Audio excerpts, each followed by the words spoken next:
Okay, so what can we do? We want to avoid those purine foods. And if you're having an attack of gout, here's what you want to do. You want to take 500 milligrams of vitamin C 4 times a day, 4 hours apart. Okay. The vitamin C pulls that uric acid out and you start to pee it out in your urine. Cherry juice has been used pretty successfully. The only problem is it's high in sugar, and that can also be an issue with gout. But if you can get unsweetened cherry juice, we found that that can be helpful for gout and lowering that inflammation in the area that's full of the inflammation and the uric acid.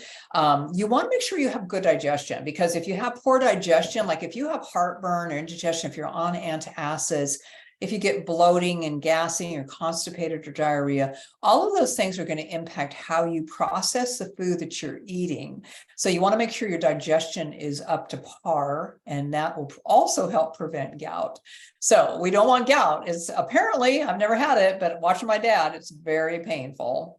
Okay, that's your tip for the day. If you want more, follow me on divinefarmerhealth.com. Bye for now. Want to receive nutritional insights to your inbox? Sign up at divinefarmerhealth.com.